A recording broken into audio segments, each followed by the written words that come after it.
Welcome back. ಪದಕ ವಿಜೇತ ಪ್ರತಿಭಾವಂತ 24 ಕ್ರೀಡಾಪಟುಗಳಿಗೆ ಕರ್ನಾಟಕ ಗೃಹ ಮಂಡಳಿ ನಿವೇಶನ ಹಂಚಿಕೆ ಮಾಡಲು ಮುಂದಾಗಿದೆ.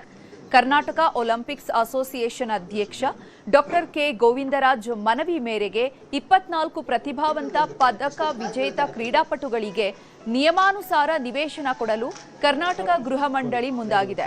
ಈ ಬಗ್ಗೆ ಇವತ್ತು ಸಚಿವ ಜಮೀರ್ ಅಹಮದ್ ಖಾನ್ ಮತ್ತು ಒಲಿಂಪಿಕ್ ಅಸೋಸಿಯೇಷನ್ ಅಧ್ಯಕ್ಷ ಗೋವಿಂದರಾಜ್ ಜಂಟಿ ಸುದ್ದಿಗೋಷ್ಠಿಯನ್ನು ನಡೆಸಿ ಮಾಹಿತಿ ನೀಡಿದ್ದಾರೆ. ಹಲವು ವರ್ಷಗಳಿಂದ ಬಿಡಿಎ ನಿವೇಶನಕ್ಕಾಗಿ ಪರದಾಡಿದಂತಹ ಕ್ರೀಡಾಪಟುಗಳಿಗೆ ನಿವೇಶನ ಸಿಕ್ಕಿರಲಿಲ್ಲ. ಬೋರ್ಡ್ ಅಲ್ಲಿ ಅಪ್ರೂವ್ ಆದ ಬಳಿಕ ಸೂರ್ಯ ಸಿಟಿ 4th ಫೇಸ್ನಲ್ಲಿ ನಿವೇಶನ ನೀಡೋದಾಗಿ ವಸತಿ ಸಚಿವ ಜಮೀರ್ ಅಹಮದ್ ಭರವಸೆ ಕೊಟ್ಟಿದ್ದಾರೆ. ಬಹಳ ವರ್ಷಗಳಿಂದ ಸುಮಾರು 15-20 ವರ್ಷಗಳಿಂದ ನಮ್ಮ ಕ್ರೀಡಾಪಟುಗಳು ಕಾಯ್ತಾ ಇದ್ರು ಬಿಡಿಎಯಿಂದ ಸೈಟ್ ಸಿಗುತ್ತೆ ಅಂತೇಳಿ. ಆದರೆ ಯಾವುದೇ ಕಾರಣಕ್ಕೂ ಅಲ್ಲಿಂದ ಆಗಲಿಲ್ಲ. ಸುಮಾರು ಪ್ರಯತ್ನ ಮಾಡಿದ್ವಿ.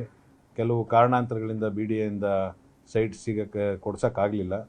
ಆದರೆ ಈಗ ಸರ್ಕಾರದ ಪರವಾಗಿ ಮತ್ತು ಸಚಿವರಾದ ಜಮೀರ್ ಅವರು ದೊಡ್ಡ ಮನಸ್ಸು ಮಾಡಿ ಕ್ರೀಡಾಪಟುಗಳಿಗೆ ಸೈಟ್ ಕೊಡ್ತೀನಿ ಅಂತ ಹೇಳಿದ್ದಾರೆ. ಅವರು ಬೋರ್ಡಲ್ಲಿಟ್ಟು ಕಾನೂನು ಪ್ರಕಾರ ಅವ್ರಿಗೆ ಅರ್ಜಿ ಕರೆಸಿ ಅದರಲ್ಲಿ ಅವ್ರಿಗೆ ನಿವೇಶನ ಕೊಡೋದಕ್ಕೆ ಒಪ್ಪಿದ್ದಾರೆ. ಎಲ್ಲ 3 ಅವಾರ್ಡ್ 4 ಅವಾರ್ಡ್ ತೊಗೊಂಡಿದ್ದಾರೆ. ಪಾಪ ಅವ್ರ ಸ್ವಂತ ಮನೆ ಅಂತ ಇಲ್ಲ.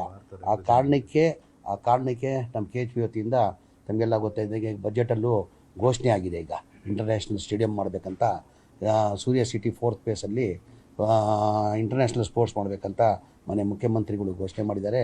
ಈಗ ಆದಷ್ಟು ಬೇಗನೂ ಟೆಂಡರ್ ಕರೆದು ಕೆಲಸನ ಶುರು ಮಾಡ್ತೀವಿ. ನಾವು ಅಲ್ಲೇ ಸೂರ್ಯ ಸಿಟಿದಲ್ಲೇ ಪ್ರೊಸೀಜರ್ ಪ್ರಕಾರ ಈ KHPದಲ್ಲಿ ಹೌಸಿಂಗಲ್ಲಿ ಹೆಂಗಂದರೆ ಆ ಪ್ರೊಸೀಜರ್ ಪ್ರಕಾರ ಬೋರ್ಡಲ್ಲಿ ತರಬೇಕು, ಬೋರ್ಡಲ್ಲಿ ತೀರ್ಮಾನ ಆಗಬೇಕು, ಬೋರ್ಡಲ್ಲಿ ಅಪ್ರೂವ್ ಆಗಬೇಕು, ಆಮೇಲೆ ಅಪ್ಲಿಕೇಶನ್ ಕಾಲ್ ಫಾರ್ ಮಾಡಬೇಕು. ಪ್ರೊಸೀಜರ್ ಪ್ರಕಾರ ಮಾಡಿ ಖಂಡಿತ ನಾನು ಸೂರ್ಯ ಸಿಟಿ 4th ಫೇಸಲ್ಲಿ ಇವ್ರು 24 ಜನಕ್ಕೂ ಸೈಟ್ ಕೊಡೋದು ವ್ಯವಸ್ಥೆನ ನಾನು ಪ್ರಯತ್ನ ಮಾಡಿಕೊಡ್ತೀನಿ ಅಂತ ಮಾತನ್ನು ಕೊಡ್ತೀನಿ.